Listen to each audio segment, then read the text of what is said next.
Hello and welcome back to Pastor's Library. This is the channel where we talk about everything to do with theological books, books that might be on your minister's or pastor's library shelf, or maybe they are on a reading list for your bachelor's or master's degree. So if you are a pastor, a minister, a student of theology, or just a theology nerd, then this channel is here to try and help provide you with information about how you can sift your way through the range of books that are out there. If you like what we have to say, please give us a thumbs up on YouTube.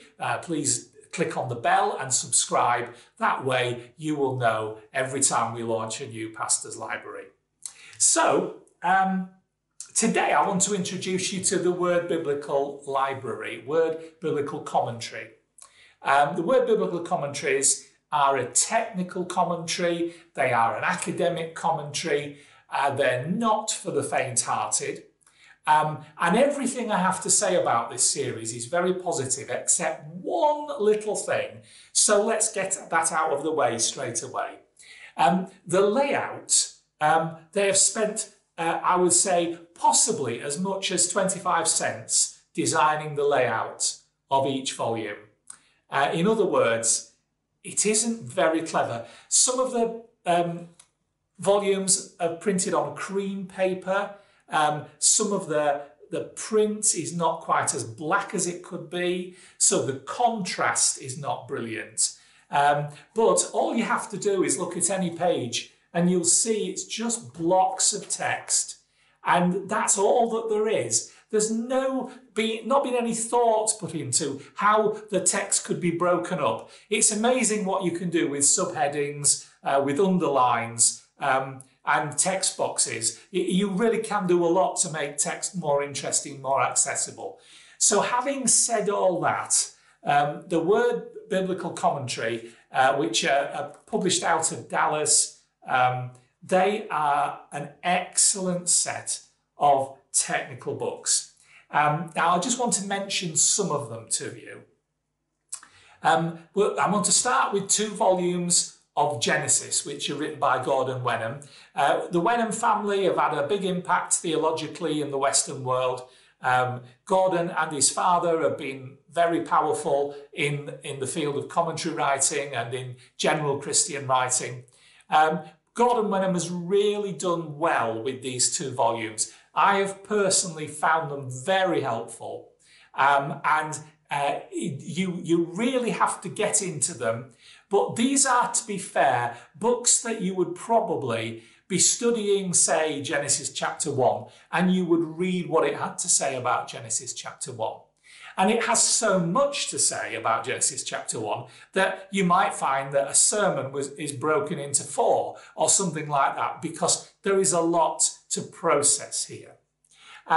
Now, these hardbound books, I am told, incidentally, that they're available in paperback, but I've never actually seen a paperback. The ones I've got the full set in black hardback, and the Old Testament are in this handsome blue and black sleeve, whereas the New Testament are in green and black. So there's a slight difference. But these are all very thoughtfully written by people who have something to say. And I would just suggest to you, if you're really studying Genesis, Gordon Wenham is a good guy to help you through that. Not wanting to overdo things too much, but actually the Exodus one is very good. I bought this when I found it very difficult to get good commentaries on Exodus for some reason. I suppose I've had this one for about 12, 15 years. And this is a very good book by John Durham. He's a good commentator. He has something to say, and I would just like to commend this to you as well. But like all commentaries, you don't buy a series just because you like the covers. You buy a commentary because it's useful to you. And like all the other series I've talked to you about, I would say if you're studying a particular book at a time, try buying the Word commentary. It's a a fairly definite commitment. It's not a cheap commentary. It's very academic. If you're not committed to study, then probably you might even overlook them. But these are really good, solid access. But start with one and see if it works for you. And if it does work for you, then when you're studying 1 Peter or something else, maybe try that volume.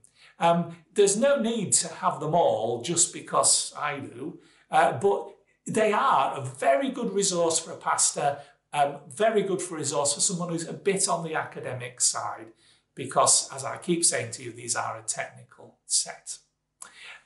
Just going through, Job, David Kleins has written 3 commentaries on Job, 1 to 20, 20 to 37, 38 to 41, or 42 is it? Those are the 3 volumes, and these are an absolute plethora of information on the book of Job. Now, again, I was studying Job quite intensively for my master's dissertation, and I found Kleins to be an absolute godsend. And the last volume only just came out as I was putting the first draft in for marking. And so I really did hang on Klein's words. I was very keen on seeing what he had to say. But these are an excellent commentary. And of all commentaries on Job, I would put them in the top 1 or 2. They really are that good. One that has had a lot of following for a long time is John Goldingay's Daniel. Now, Daniel is a deep book, great book, and Goldingay handles this quite well, I have to say. And whereas since this was printed, there are other good commentaries on Daniel. I think when it came out, it was probably top of its tree, and it's still a good one to reference. So that's another excellent volume you can get. Just skipping over to the New Testament, there are very good commentaries on Matthew, Mark, Luke and John. The Luke one's very good, comes in several volumes. But amongst the really outstanding New Testament authors, James Dunn wrote 2 volumes of Romans. This is 1 to 8, and these are substantial volumes. I mean, this is something like almost 500 pages, and that's just for the first 8 chapters. This is a remarkably good study. It's a very, very good commentary on Romans. And if you want something that will really tax you, I would suggest that is very good. Also, Hebrews comes in 2 volumes. And William Lane, who is a well-known apologist, has turned his hand to these. And I have to say, these are amongst the best commentaries on Hebrews I have ever read. Again, split into 2 volumes. 1 to 8 is this particular one. And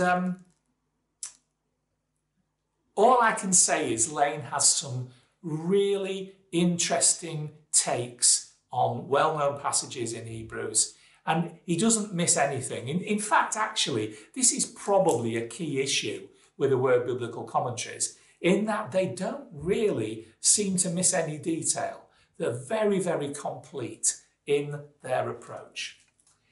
2 others I want to mention to you. Revelation comes in 3 volumes by David Owney. Now, this might not be my favourite commentary on Revelation, but it is probably the most detailed that I have. 3 volumes. Owney looks at Revelation from the different lenses that are often used, and he compares them, and he does give a very, very good overview of the book. And I would commend this to you. I suppose if there was one of this whole series, and there are sort of 50 odd volumes in this series, if there was one I wanted to recommend to you, it would be Richard Bauckham's Jude and 2 Peter. Now, Richard Bauckham is a British theologian, an absolutely great guy. I met him at a public lecture once, and I was won over by his theological slant and his openness to the Gospels. And Richard has a lot to say, but Jude, and in fact the Brothers of Jesus, are one of his real all-time focus areas and of his study. And he has so much to say about Jude in here. You will learn more about Jude by reading this than I would suggest any other commentary on Jude. This is one I really would hate being without. And for Jude and 2 Peter, which, as you know, Jude is a page in your Bible, and 2 Peter's not much more. This is 357, 358 pages. It's a substantial work. So very, very good one. So in conclusion, the word biblical commentaries are technical. They are not for the faint-hearted, but they really are a fantastic reference for pastors or students, people with an academic bent.